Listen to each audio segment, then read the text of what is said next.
Hello everyone and welcome to a Mythic guide for Neltharion'S Lair. I know it's been a long time coming, but here it is. First boss. Now with this boss, pretty straightforward. Pick up all of the adds, DPS them down as soon as you can. You see the ground here with all these crystals? Try not to walk too much while this is going on. The more you walk, the more damage it does to you.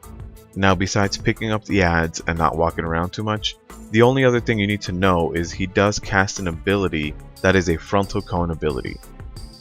So here we have Shatter, which is just a big AoE, you can't avoid it, a lot of damage, and try not to run around too much on this ground. Now I do have to move the boss away from these pools. As soon as one of the adds dies, it does become a pool of poison that you have to move out of. So this fight does have high mobility, just because you do need to move out of these puddles. Here we have another Shatter, another knockback. And again, try not to run around that much. Just move the boss out of there. Razor Shards. This is the frontal cone ability. So as DPS and as a healer, do not be in front of the boss. And as a tank, you have to remember to face the boss away from everyone else so that they don't get this frontal wave ability. Now again, with that crystal earth, it does hurt, but positioning the boss outside of the puddles is a lot more important.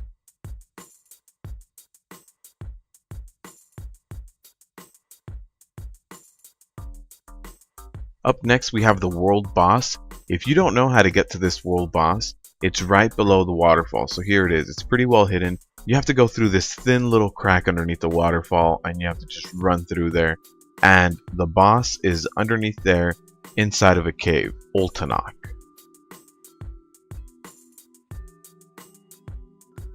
Now this world boss, just like any other world bosses, not much to really worry about. He does basically do an AoE that you have to move out of. You do see it very clearly on the ground. Besides that, just DPS him down. Nothing too special about him.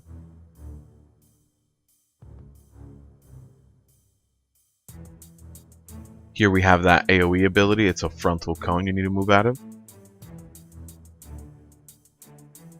And here we have the other ability that he has, which knocks everybody back and does a small amount of damage. The next boss. Now this next boss is interesting and he's actually quite a bit of fun. So as a tank, you should try to have active mitigation up as much as possible to avoid that Sunder doing excessive damage to you.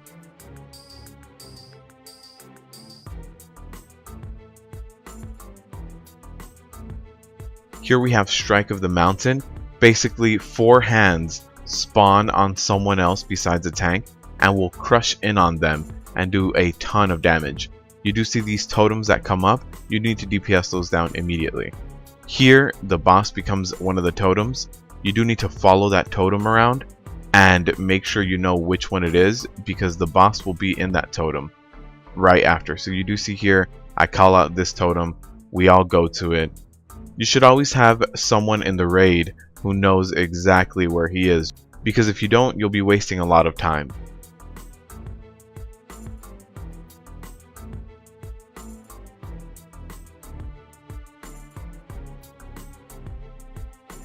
So here we have another totem spawn. I do move the boss over so that we can cleave down that totem. Again, try to keep mitigation up as close to 100% as possible to avoid that Sunder damage.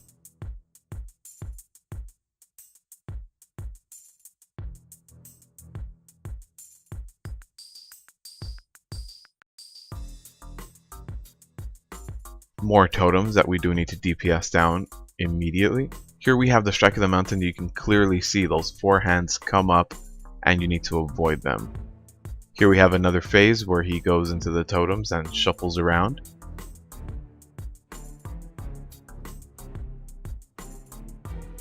So here it is. I call out the totem. We all start DPSing it. And that's pretty much it. Keep your mitigation up. Avoid being crushed by all the hands. DPS the totems first and follow the boss.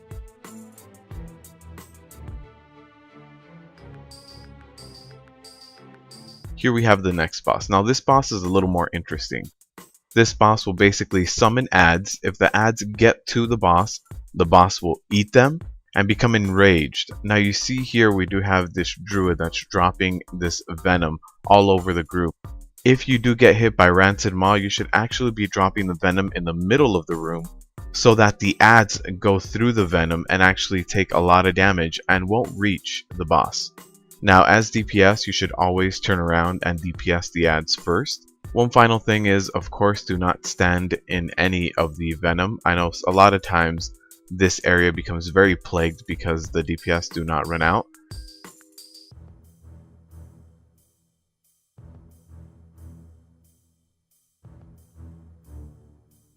Now with Spiked Tongue, if you are a tank, you have to run as far away as possible, and if there was venom in the way, I'd be able to run through the venom and get slowed down.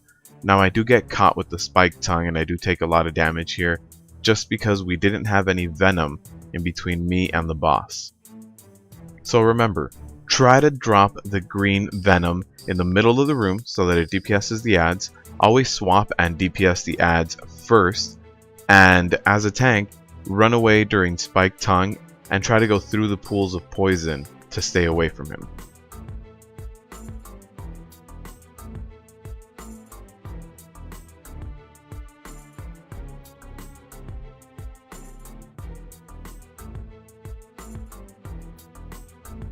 Now, something that not a lot of people know is that if you have something like a Demon Hunter, you can jump in here and you see that treasure chest, they get to knock it down and you do get extra loot for this boss. So watch out for that. If you have a Demon Hunter, it's the easiest thing to do. Next boss. Every time this boss moves, he does an AoE ability that does hurt. He also summons an ad that fixates on someone. DPS the ad down immediately. Now Landslide does knock you back, and the boss will start running towards you, which makes him do AoE abilities on everyone. You do not want this, so try to move the boss as little as possible.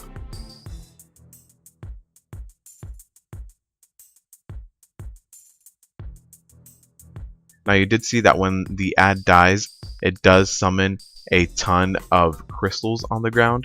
You do need to hide behind these crystals eventually. So I am starting to rotate the boss a little bit, just to make sure I know exactly what's going on.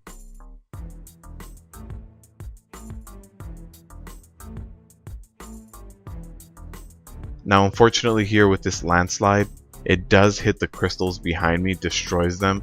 So in this next phase where we're supposed to run behind the crystals, we don't have crystals anymore, but you can survive given enough defensive cooldowns.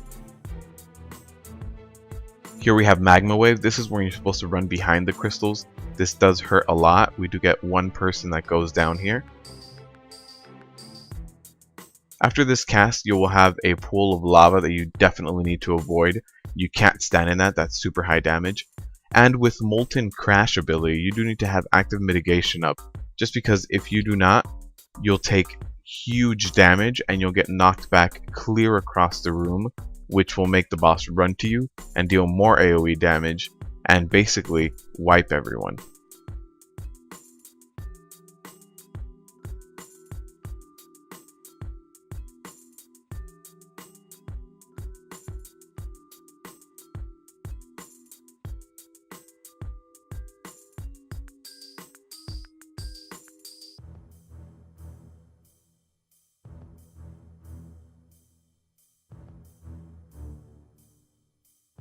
Alright, that pretty much does it for this last boss.